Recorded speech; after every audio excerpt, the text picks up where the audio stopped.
Tonight on Politicat, mayoral mayhem, how the race for Rahm's replacement is shaping up a month before Election Day. And shutdown showdown, will the federal government ever reach a compromise? And how furloughed workers are faring after a month of missed paychecks. Plus, 2020 vision. We'll take a look at the latest candidate to throw his hat in the ring. Those stories and more coming up on Politicat. It's your politics right now.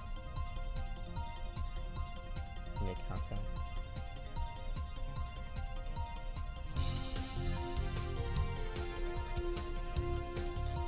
Good evening and welcome to Politicat. I'm Joey Safchik. And I'm Justin Sweetwood. Let's get right into it. Two proposals to reopen the government failed to advance in the Senate earlier today. The GOP-backed proposal provided $5.7 billion for President Trump's long-promised border wall. The Democratic-backed proposal did not provide any new funding for the wall. Back on Capitol Hill, some senators say they are looking for a short-term spending deal that would reopen the government and include an agreement to draft a border security package. Michael Cohen will testify in front of the Senate Intelligence Committee. That's according to comments from his lawyer earlier today on MSNBC.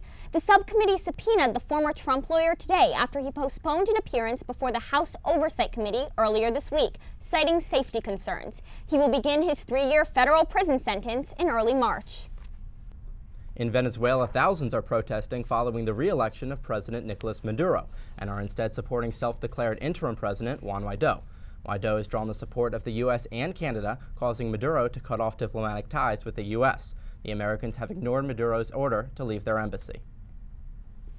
In the Windy City, Chicago's mayoral race is heating up, with less than a month to go before voters head to the polls. 14 candidates are currently in the running, but the most recent survey put out by Service Employees International Union Illinois Local 1 has only 9 candidates polling at significant numbers. Cook County Board President Tony Preckwinkle holds a 6% lead with 15% of surveyed support. Still, about a third of voters remain undecided.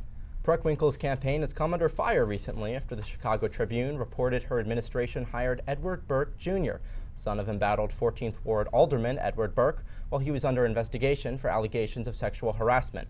Low in the polls, Amara Enya is backed by Chicago natives Kanye West and Chance the Rapper, and those endorsements are getting her lots of attention. And now let's bring in our panel, Erica Snow, reporter for the Daily Northwestern, and David Gurgis, assistant politics editor for North by Northwestern. Thank you so much for joining us. Of course. 14 candidates. Now that's a lot of people, and it's certainly the most diverse field of candidates we've seen in recent history. Erica, you've covered Chicago politics for the Wall Street Journal. This race is almost neck and neck, so what needs to happen in the next month for this race to become less of a close race? Right. I think we won't know until about 2 weeks before who our top 2 candidates are. Until then, I think that the candidates need to distinguish themselves in some way, whether that's appealing to voters in Cook County especially, and someone really needs to pull ahead because right now it's too close to tell. Erica, I think you're right in the sense that a lot can happen in the next couple of weeks, but as of right now, I think Tony Preckwinkle, Lori Lightfoot, and Susana Mendoza have fairly insurmountable leads. Those 3, I personally predict, would end up being the closest in the running to win Chicago mayor, though there is definitely a chance for an upset still. Apparently, Bill Daley's been blanketing the Chicago airwaves with ads for him.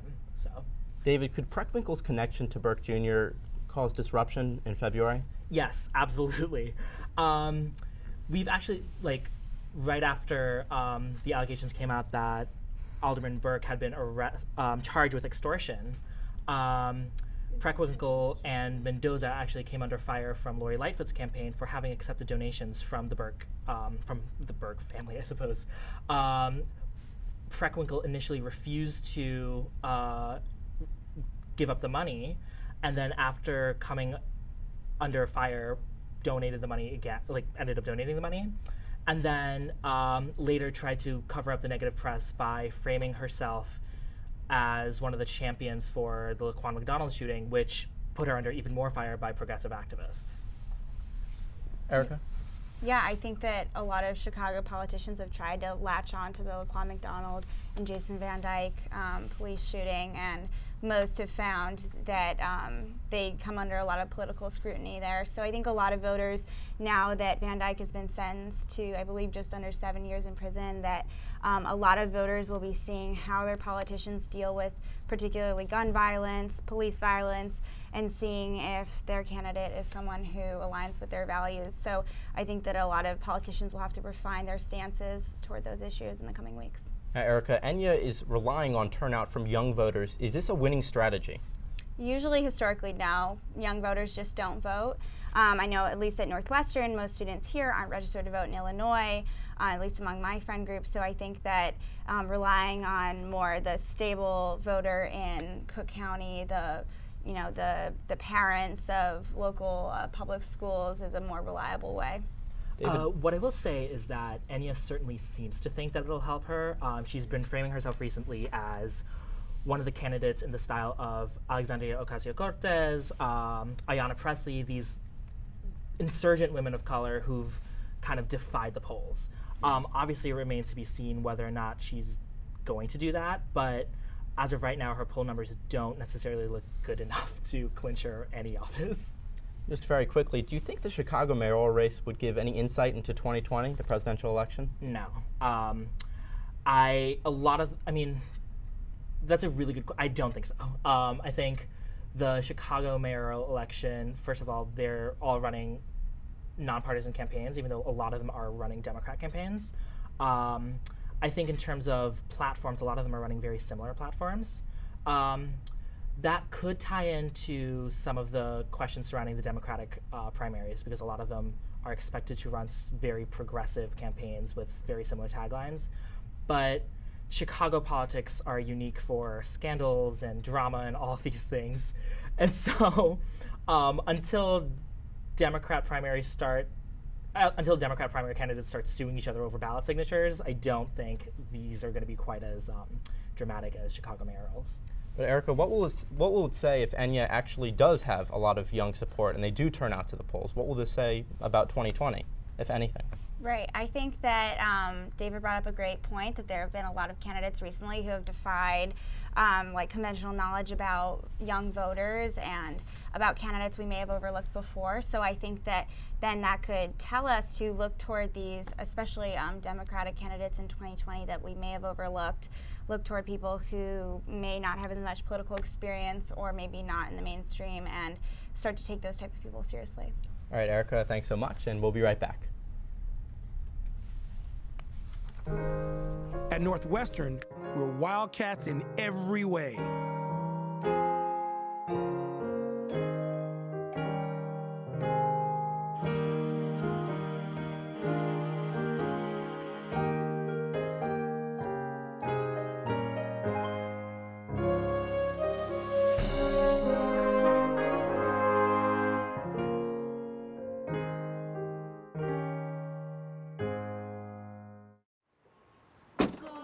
Northwestern break right through that.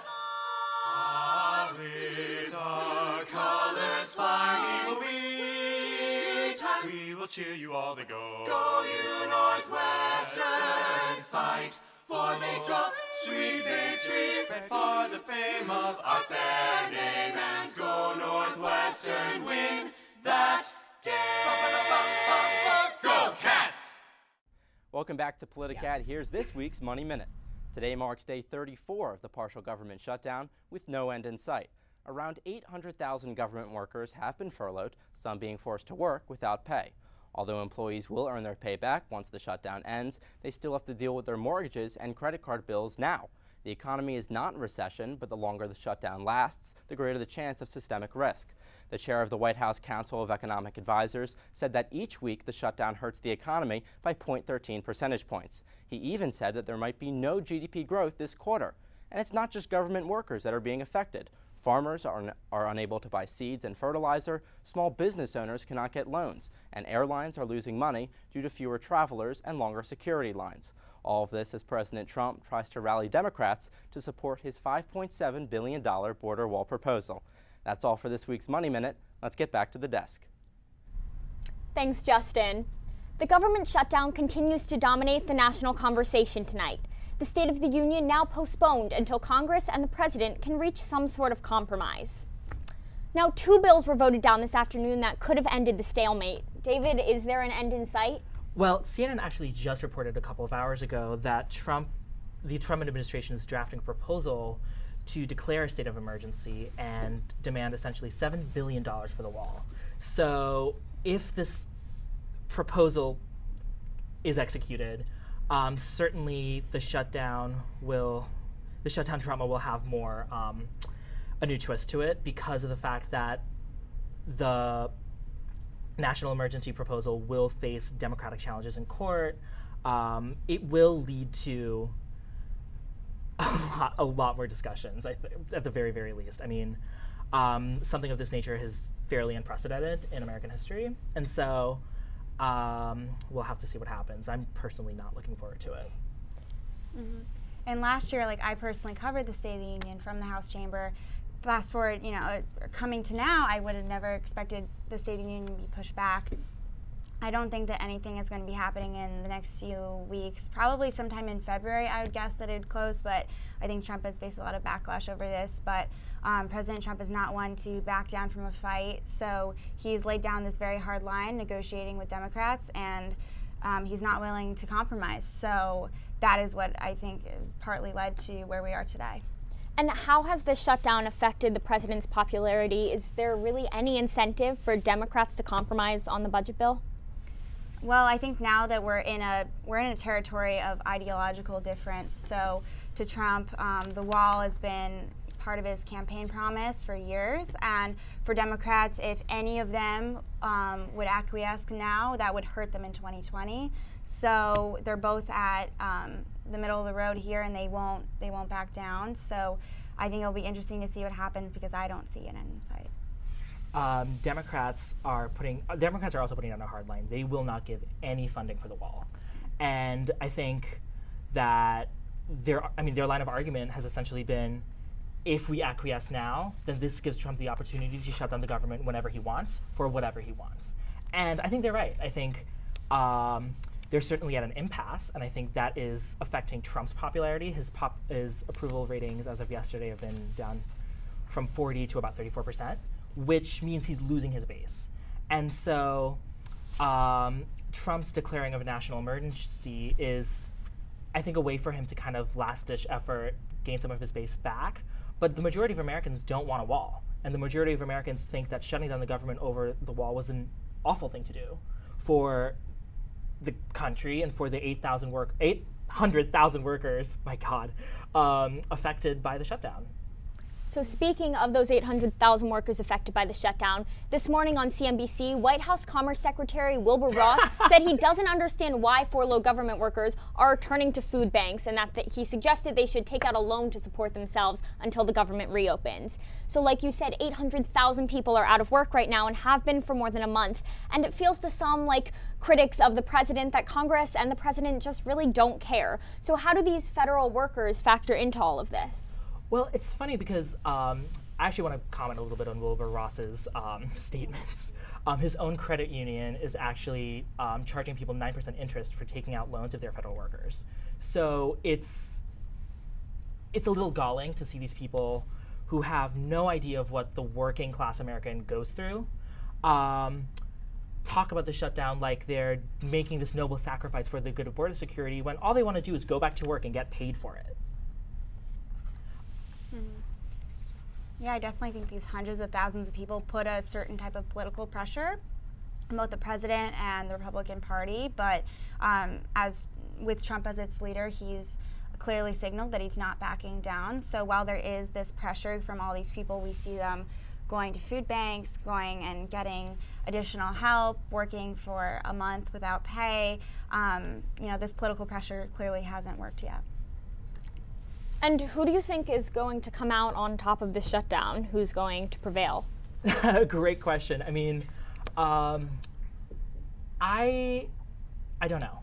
I mean, the longer the shutdown goes on, the longer people the longer people feel their effects. I mean, this is actually going to affect every single American because the IRS has already stated that tax returns are going to be delayed this year. This has already started affecting people's welfare. This is going to be more. This is going to end up affecting way more than 800,000 people, and so the people who are going to lose are, I think, the Republicans, because they're being aligned with Trump's border security pledge, this whole wall thing. So I don't know who's going to, I think if Democrats do come out of this quote unquote winning, it's going to be a bit of a Pyrrhic victory because it's going to come at the expense of millions of Americans. Mm-hmm. Yeah, I think it's almost odd to think about this as a win or lose situation. Right. It definitely is a political challenge is what it's come to, but I think ultimately Trump and the Republican Party will end up losing just because he has to take, as president, he takes responsibility, I guess, for this. It's his job. The government shutdown ended when Congress was controlled by Republicans in both chambers. So ultimately, this is his political fall. So we'll have to see when that happens, hopefully before tax season. He also said that he would be the one to shut down the government. He said he would be proud to shut down the government. Well, look what happened.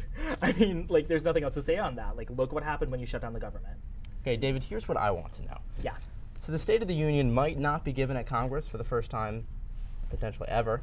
Where will it be given? Is there a chance that it could be given at the border? So actually, this is not the first time that the State of the Union hasn't been given in the House floor. I think Nancy Pelosi actually mentioned in her letter that right up until sometime in the 1800s, the State of the Union wasn't delivered; it was written, and so part of the national emergency proposal suggests that he will be delivering a speech at the border. There have been talks about delivering it in the Senate floor, but Trump shut that down when he acquiesced to doing this at a later date. We don't know. All we know for a fact that it's Speaker Pelosi's house and she's not inviting him in. Erica, if he does give it at the border or another venue, is there a chance that he could turn it into a Trump rally? I think definitely, just because the nature of where, let's say it's at the border, the nature of that location is politically advantageous for him. So I think that could turn into whatever he wanted it to be, and that's kind of the way that the speech is oriented, where the president is supposed to tell you how the State of the Union is. So if he can give whatever message he wants, and if he's deciding to give it at the border and he's saying the state of our union is weak and here I am at the border and it's weak, then I could definitely see that as a possibility if he holds it there. But I think it would definitely be unprecedented, so I'd be interested to see what really happens. And do you think that this is a new precedent for American politics or shutdowns in our future? I hope not. I think part of the reason why the Democrats are standing their ground is so that the shutdowns don't become normal. And I think it is so important to realize that this shouldn't be normal. This isn't normal anywhere else in the world. No other country does their budgeting this way. And the longer the government shuts down, the more people are affected. And so we shouldn't make this normal. Mm-hmm. Well, government shutdowns in the past few years are more or less normal in American politics. The government doesn't usually pass an omnibus bill that provides funding for every single part of the government in one piece. Usually the government is passing CRs or continuing resolutions that temporarily hold us over. So while I was in Washington, there was another shutdown last year. So I mean, it is fairly common now. I think that just speaks to partisanship in today's American politics, but usually we're getting by in a piecemeal fashion and slowly funding the government while we need to. So, but definitely this shutdown of this length is unprecedented. And we'll leave it there for now. We'll be right back. At Northwestern, we're Wildcats in every way.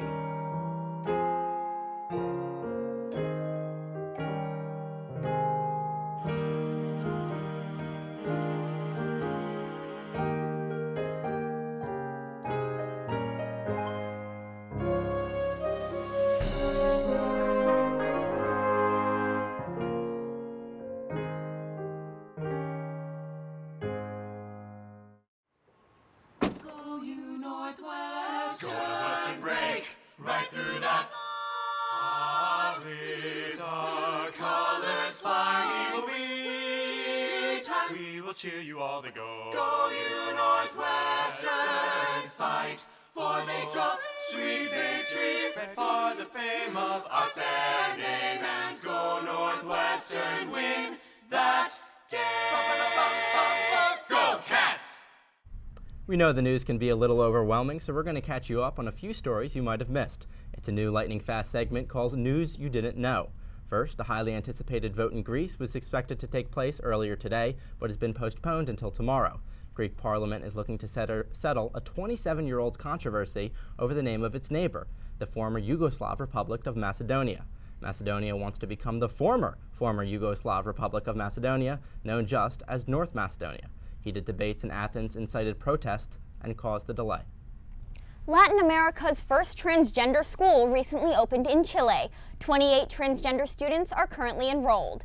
Chile has been a traditionally conservative nation. It didn't even legalize divorce until 2004. This November, a law was passed allowing transgender people over age 14 in Chile to update their names on legal documents. The school hopes to protect its students from bullying. Jay Paterno, the former Penn State assistant football coach, has declared his love for Saudi Arabia. His op-ed was published on a site run by the Saudi government, and he wrote, quote, "My visit to Saudi Arabia changed all my perceptions." Paterno is the son of longtime Nittany Lion head coach Joe Paterno. Now we're going to welcome back our panel for Politicat, where we talk about politics stories taking social media by storm. We'll start with Cardi B, snatching headlines this week for responding to conservative columnist Stephanie Hamill, who questioned how her music video, which features a lot of twerking, empowers women. Cardi took the bait, tweeting, quote, "I can wear and not wear whatever I want, do whatever I want, and that no still means no." It's also worth noting that the video doesn't feature any men. So do you all have any thoughts about this video on our panel? I think our tweet still stands that obviously it's a free country. People can wear whatever they want and say whatever they want, and what they say goes. So I don't see it as that controversial. I don't have any thoughts on the video. It's Cardi B. She can do whatever she wants. This is her thing. I have thoughts on Stephanie Hamill trying to come at her for, suggesting that just because women can show off their bodies, it means that it means a certain thing. No, it doesn't. They can do whatever they want. So That's literally it. Stephanie Hamill did reference the Me Too movement. What do you think it says about the video that there are no men on camera? I don't think it says anything. It's just it's a music video. I think the thing that's the problem is Stephanie Hamill coming in and pointing out these things that she believes in about the Me Too movement. Women can show off their bodies, and that's it. That's literally it. Stephanie Hamill has no business talking about this because she's not in the music video. It's not her. No. That's. Should pop stars be getting involved in politics? Cardi B did that Instagram live about the government shutdown maybe a week ago. Is that her place? I mean, I think celebrities have always been involved in politics. So, holding a position of power, some choose to wield it and, give their message. So, it's to each their own. She feels the need, and it was really entertaining and got people talking about it. So, arguably, it was successful. All right, Erica. NFL Commissioner Roger Goodell has been called to testify in the House before an antitrust subcommittee. Congressman Cedric Richmond of Louisiana wants the commissioner to answer for a missed call in the January 20th playoff game between the Saints and the Rams that many Saints fans feel cost their team a trip to the Super Bowl. Now, did you guys see the play?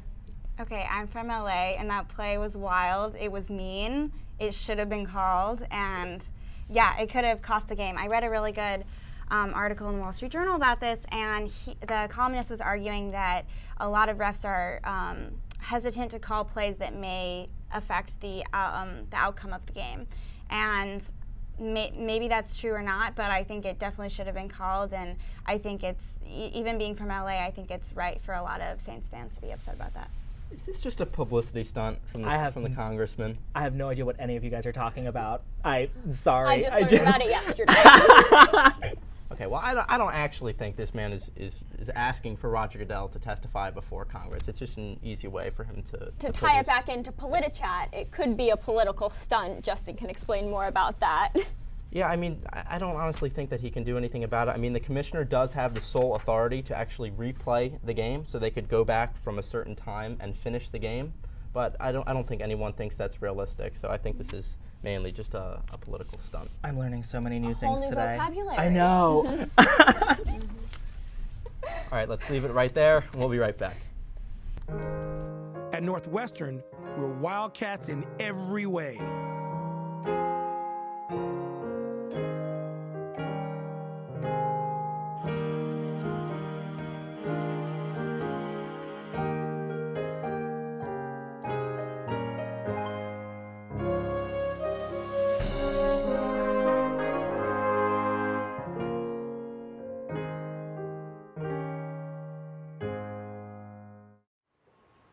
Go you Northwestern. Go Northwestern, break right through that.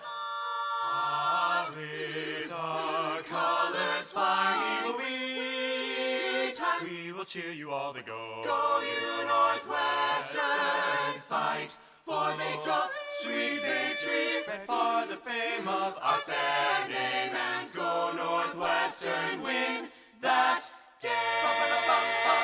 Go Cats! We're still 22 months away from the 2020 presidential election, but the race is already heating up. So far, 9 Democratic candidates have thrown their hats into the ring. That's a lot to keep track of, so this quarter we thought we'd break down each candidate and their odds for the nomination. Pete Buttigieg is the most recent candidate to announce he's running, and perhaps the most interesting. He's 37 and an openly gay, married man from Indiana, home of Mike Pence. He's also a war vet, Harvard grad, and Rhodes Scholar. Should he win, he would become America's first millennial president. His political career to date includes 2 terms as mayor of South Bend, Indiana, and well, that's about it. But according to a Gallup poll in 2015, 24% of the American population would not vote for, quote, a generally well-qualified person if they were gay or lesbian. Those numbers have probably declined in recent years, but mayors don't tend to do well in presidential elections. You have to go back to DeWitt Clinton in 1812 to find the last and only time a sitting mayor was nominated for president by a major party. Now, Joey, do you think Buttigieg stands a chance? It's still too early to say for sure, but he does have a lot working in his favor. Former President Barack Obama name-dropped Buttigieg as a potential torchbearer for the Democratic Party back in 2016. He has more experience appealing to minority voters than you might think. Nearly half of South Bend was non-white in 2017, and the city did elect him mayor. Buttigieg also has an impressive track record in South Bend. He led ambitious revitalization efforts which spurred economic growth in the city, which was hard hit by the 2008 recession. And he is credited for a recent uptick in the city's population after decades of decline. If nothing else, his bid begins to hone a national Democratic message, and it helps normalize the idea of an openly gay president. That reason alone makes him one to watch. That's all the time we have for tonight. I'm Justin Sweetwood. And I'm Joey Safchik. Thanks for watching.